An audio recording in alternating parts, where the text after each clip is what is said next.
और इसी तरीके से आपकी मेजर जो कमाई है वो गवर्नमेंट खींच रही है।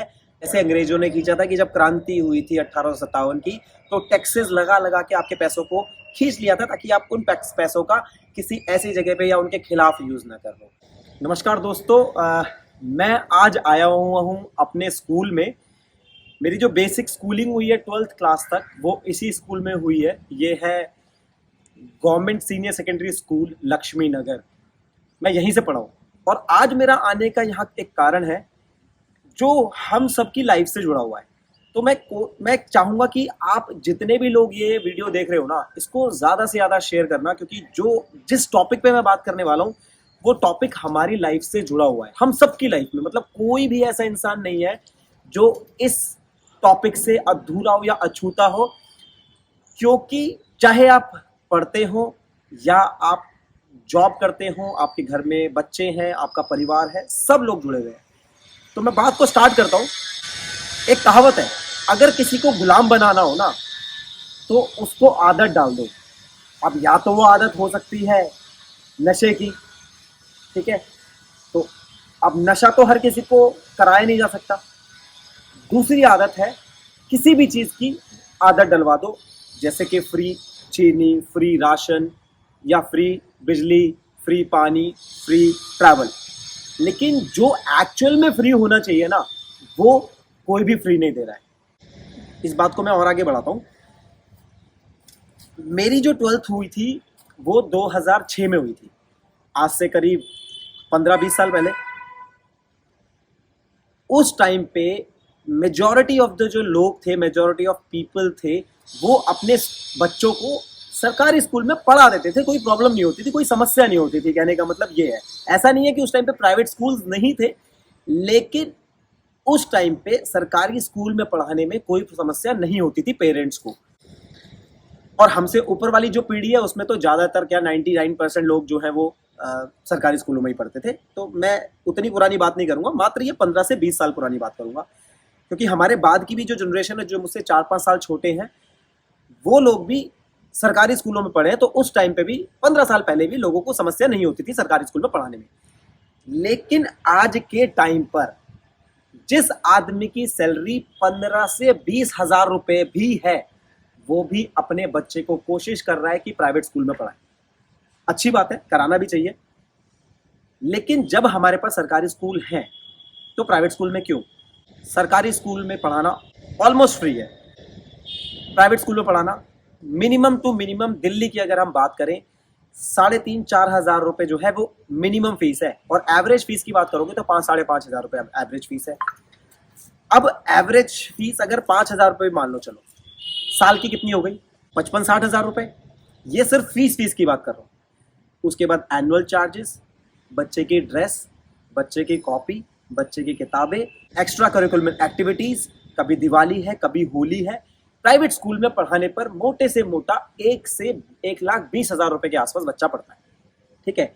अब मान लो किसी आदमी की सैलरी 20,000 रुपए है। 20,000 रुपए के हिसाब से 2.5 लाख रुपए के आसपास एक आदमी की सैलरी है।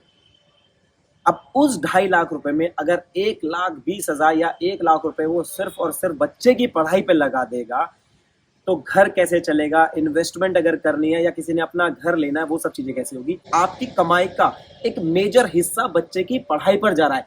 और आपको भी कोई समस्या नहीं है, क्योंकि आप चाहते हो कि यार मेरा बच्चा पढ़ लिख ले और एक कामयाब इंसान बन जाए। तो आप अपने आप को रगड़ के, अपने कोशिशें करके उस बच्चे को पढ़ा रहे हो। जो एजुकेशन आज से 15 साल पहले ऑलमोस्ट फ्री के हिसाब से थी, 100 रुपए या 200 रुपए मात्र महीने फीस होती थी, आज भी उतना ही है, ज्यादा कुछ डिफरेंस नहीं आया है। अब बच्चे पढ़ा क्यों नहीं रहे? क्योंकि एजुकेशन का जो लेवल है ना, वो डाउन हो चुका है।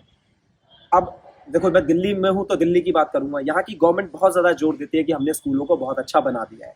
नो डाउट, बनाना भी चाहिए और बना भी दिया है। स्कूलों में काम हुआ है, टाइल्स वगैरह लग गई है, फर्श वगैरह बन गए। जैसे आप दिखा सकते हो कि ये जो ग्राउंड है, ये पहले मिट्टी का ग्राउंड होता था, यहाँ पे टाइल्स वगैरह लग गई है और अच्छा है, काम होना भी चाहिए। लेकिन क्या मात्र बिल्डिंगों से आप बच्चे का भविष्य निर्धारित कर सकते हैं या उसके भविष्य को बना सकते हैं? बिल्कुल नहीं। उसके लिए सबसे इम्पॉर्टेंट है उस स्कूल की या उस इंस्टीट्यूशन की एजुकेशन सिस्टम, वहाँ का पढ़ाने का तरीका। वहाँ के टीचर्स, दिल्ली के स्कूलों के इतने बुरे हाल हैं कि जो रेगुलर टीचर्स हैं वो ही नहीं है, जो पुराने लगे हुए थे वही है, जो नए टीचर्स हैं वो सब कॉन्ट्रैक्ट बेसिस पे है।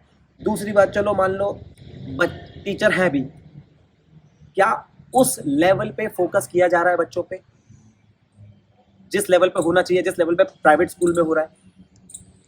मेरी कई टीचरों से बात होती है, स्पेशली प्राइमरी स्कूल्स के टीचर, जो कि नींव है बच्चों को, जहाँ पे नींव रखी जाती है कि बच्चों को स्टार्टिंग में हम लोग पढ़ा रहे हैं, उनका बेस बना रहे हैं। वहाँ के टीचर का कहना है कि सरकार हमें कहती है इनको बस इतना ध्यान रखना है कि चोट ना लगे, पढ़े लिखे उससे कोई मतलब नहीं। तो ये सबसे बड़ा कारण है कि आप अपने बच्चों को सरकारी स्कूल में नहीं भेजना चाहते, अपने बच्चों को आप प्राइवेट स्कूल में भेजना चाहते हो, और इसी तरीके से आपकी मेजर जो कमाई है वो गवर्नमेंट खींच रही है किसी और वैसे, जैसे अंग्रेजों ने खींचा था कि जब क्रांति हुई थी 1857 की, तो टैक्सेस लगा लगा के आपके पैसों को खींच लिया था, ताकि आप उन पैसों का किसी ऐसी जगह पे या उनके खिलाफ यूज ना कर लो। क्योंकि जब आप सक्षम होगे तभी तो आप गवर्नमेंट के खिलाफ अगेंस्ट या आवाज उठाओगे। गरीब आदमी जो है वो कभी आवाज नहीं उठाता। तो ये एक चीज समझ में आती है। दूसरी चीज, एजुकेशन सिस्टम हमारा होना चाहिए स्ट्रॉन्ग, वो नहीं करके पैरेलली स्कूल खड़े कर दिए हैं, बड़े स्कूल, प्राइवेट स्कूल, जहाँ पे आप अपने बच्चों को भेजें। दूसरी चीज, स्कूल्स में क्या कराया जा रहा है? फ्री ड्रेस बांटी जा रही है, फ्री किताबें बांटी जा रही है, स्कूल के अंदर फ्री खाना दिया जा रहा है, ताकि आप डिपेंडेंट हो जाए कि भाई बच्चा भेजो, खाना तो मिल ही रहा है, पढ़ाई लिखाई से क्या मतलब है। दूसरी चीज, आपको फ्री बिजली दी जा रही है, फ्री पानी दिया जा रहा है, ठीक है। मेजर जो पार्ट है ना, मैं इतना मानता हूँ, मेजर पार्ट जो है वो राशन का होता है। राशन अगर आप 5,000 रुपये का भरवा दोगे तो कम से कम 2 महीना, बड़ी फैमिली, क्योंकि हमारी फैमिली में जैसे 10 लोग हैं, तो हम 2 महीने 5,000 रुपये में आराम से राशन, इतना ही राशन लगता है, इससे ज़्यादा राशन लगता नहीं है। जिसमें हम रोज सब्जियों की बात करते हैं, हम फल फ्रूट की बात करते हैं, तो 5 से 6,000 रुपये पूरा परिवार खाता है। और यहाँ पे 5,000 रुपये एक बच्चा अकेला लेके जा रहा है, वो भी ट्यूशन फीस की हम बात करें। अब आपने देखा किस तरीके से आपके बच्चों को, एक तो आपकी कमाई खींची जा रही है, जिससे आप अदर खर्चे कर सकते हो, अपनी सेविंग्स कर सकते हो, वो खींचा जा रहा है। बच्चों को डिपेंडेंट किया जा रहा है। आपको कैसे डिपेंडेंट किया जा रहा है? फ्री बस, फ्री बिजली, फ्री पानी। पानी का बिल कितना आता है पहले तो मुझे ये बताओ? कुछ बिल ही नहीं आता है। मेजॉरिटी ऑफ जो पीपल है, मेजॉरिटी ऑफ जनता जो है दिल्ली की, वो तो पानी, सरकारी पानी यूज ही नहीं करती है। दूसरी बात, बिजली, कितना बिल आ जाता है? गर्मियों में मान भी लिया अगर आपके घरों में एसी है तो 4,000 5,000 रुपये वो 2-3 महीने में आ भी जाएगा। पूरे साल में कितना आता है? सर्दियों में कितना आता है? 1,000 1,500 ज़्यादा से ज़्यादा। और अगर रेगुलर आप यूज़ भी कर रहे हो तो गर्मी सर्दियों में या नॉर्मल डेज में आपकी 500 से 1,000 रुपये आएगा। तो जो 5,000 रुपये आप वहाँ पे दे रहे हो, अगर वो आपके सेव हो जाए तो 500-1,000 रुपये तो आप आराम से सेटल कर सकते हो, आराम से पे कर सकते हो, कोई प्रॉब्लम ही नहीं है। बट गवर्नमेंट को उधर ध्यान ही नहीं देना है। गवर्नमेंट चाहती है कि एक तो आपकी कमाई खींच ली जाए, दूसरी बात आपको डिपेंडेंट कर दिया जाए। एक बात बताऊं, अगर आपके बच्चे पढ़ेंगे लिखेंगे नहीं ना, और ये जो सिस्टम चल रहा है इनका स्कूल्स वगैरह का, तो फिर इतना पैसा सरकार खर्च भी क्यों कर रही है? मत करो ना। जब उनको सिर्फ यही चाहते हो आप कि भाई बच्चा सिर्फ एक सर्टिफिकेट मिल जाए 12वीं तक का, उसके बाद ग्रेजुएशन में तो अपने आप देखना ही है, तो फिर पैसा भी क्यों खर्च कर रही है? अब जो बोलेंगे कि भाई मैं दिल्ली की सरकार की बेइज्जती कर रहा हूँ और बीजेपी की बड़ाई कर रहा हूँ, तो उसमें एक बात तो यह है कि भाई मैं दिल्ली में हूँ, मैं पढ़ा यहाँ पर हूँ, तो इसलिए दिल्ली की बात कर रहा हूँ।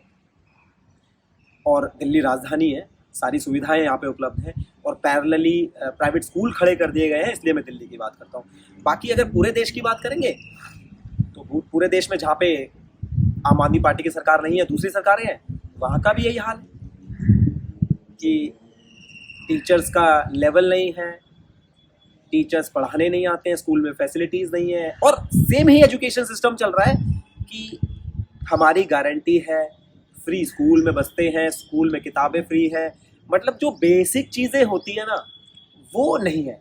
अब एक चीज़ मेरे को समझ नहीं आती कि कईयों को लगता हो यार प्राइवेट स्कूल के टीचर्स तो बहुत एजुकेटेड होते हैं और गवर्नमेंट स्कूल के टीचर्स एजुकेटेड नहीं होते, या गवर्नमेंट स्कूल का टीचर बनना बहुत मुश्किल है, क्योंकि आपको वो डाइट क्लियर करना पड़ता है, फिर एग्जाम क्लियर करना पड़ता है, उसको एग्जाम के बेसिस पे अगर आपकी मेरिट आएगी तो आपको टीचर बनने का मौका मिलेगा। प्राइवेट स्कूल में क्या है, आप इनिशियली स्टार्ट कर लो, एनटीटी नॉर्मल कोर्स करके स्टार्ट कर लो, तो ऑफकोर्स एजुकेटेड जो है वो गवर्नमेंट स्कूल के टीचर्स ज़्यादा हैं, लेकिन प्राइवेट स्कूल के नहीं है। बट लेकिन एक माहौल ऐसा बना दिया है, आपका माइंड सेट ऐसा बना दिया है कि प्राइवेट स्कूल में पढ़ाओगे तो ही आपका बच्चा पढ़ पाएगा, आगे कामयाब हो पाएगा, जो कि फैक्ट भी है, क्योंकि वहाँ पे आप पैसा दे रहे हो तो आप बोल सकते हो चीज़ें, आप ऑब्जर्व करते हो वहाँ पे टीचर्स ज़्यादा ध्यान देते हैं, क्योंकि उनके ऊपर डंडा रहता है प्रिंसिपल का या जो भी सोसाइटी है उनका।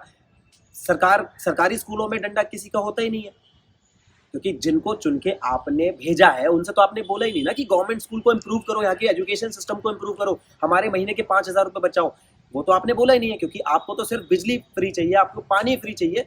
तो यहाँ पे मैं गवर्नमेंट को ब्लेम नहीं कर रहा हूँ, मैं आपको बोल रहा हूँ कि भाई आप एक बार सवाल तो पूछो अपने आप से, क्योंकि अगर आपके बच्चे का भविष्य खराब हो गया ना तो आपका जीवन खराब हो गया। मैं सिंपल सी बात ये है। और आज ये बात मैं इसलिए कर रहा हूँ क्योंकि अब मेरी जो बेटी है वो 5 साल की हो गई है, मुझे उसका एडमिशन कराने के लिए स्कूल देखने पड़ रहे हैं। तो इसीलिए मैंने सोचा कि भाई ये वीडियो बनाते हैं, और अगर आपको थोड़ी सी भी बात मेरी समझ में आई हो ना, क्या कहना चाह रहा हूँ, तो इस वीडियो को शेयर करना। और आप किसी भी पार्टी के सपोर्ट हो यार, किसी भी पार्टी के सपोर्ट हो, बच्चों का भविष्य ना आपके हाथों में है, आपके वोट में है। मैं ये नहीं कह रहा कि एक XYZ पार्टी को वोट करो, भाई जिसको भी वोट करना है आप करो, लेकिन उनसे ना सवाल पूछ लो। और आप बोलोगे भाई आप तो प्रॉब्लम बता के जा रहे हो, सॉल्यूशन क्या है? भाई सॉल्यूशन में एक सिंपल सी बात बताता हूँ। प्राइमरी स्कूल्स हैं, अगर वहाँ का पार्षद या वहाँ की पार्षद स्कूलों में जाके रेगुलर चेकअप करने लग जाए, देखने लग जाए पढ़ाई किस तरीके से हो रही है, क्या पढ़ाई हो रही है, या वहाँ के जो DM SDM है वो जाके रेगुलर चेकअप करने लग जाए ना, भाई सब स्कूलों की स्थिति सुधर जाएगी। तो ये 2 तरीके से है, एक जिनको आपने चुना है उनसे पूछो स्कूलों को कैसे सुधार करोगे। दूसरा जो वहाँ के अधिकारी हैं, चलो अधिकारियों को तो आप अप्रोच नहीं कर पाते, बहुत मुश्किल रहता है, इतना ईजी नहीं रहता, लेकिन जिनको आपने चुना है, वहाँ के पार्षद, वहाँ के विधायक, वहाँ के सांसद, उनको चुनना नहीं चुनना तो आपके पास में है ना, उनकी वोट की पावर तो आपके पास में है ना, तो उनसे बात करो और ये सवाल जरूर करना। तो भाई अगर ये वीडियो पसंद आए ना, लाइक करो मत करो, उसको शेयर जरूर करना, लोगों तक जरूर पहुंचाना कि भाई हम क्या कर रहे हैं अपने बच्चों के साथ। क्योंकि हम एक पर्टिकुलर पार्टी को सपोर्ट करके ना अपना नहीं, अपने बच्चों का भविष्य खराब कर रहे हैं। तो अब मेरा जो मन है ना वो इसी तरीके की वीडियोस बनाने का है। व्लॉग्स भी मैं करूँगा, बट लेकिन मेरा जो मन है ना वो इस तरह की वीडियो बनाने का है। और मैं चाहता हूँ कि लोग थोड़ा सा ना इसके लिए जागरूक हो, थोड़ा सा अवेयरनेस फैले। तो भाई शेयर कर दो बस। नमस्कार।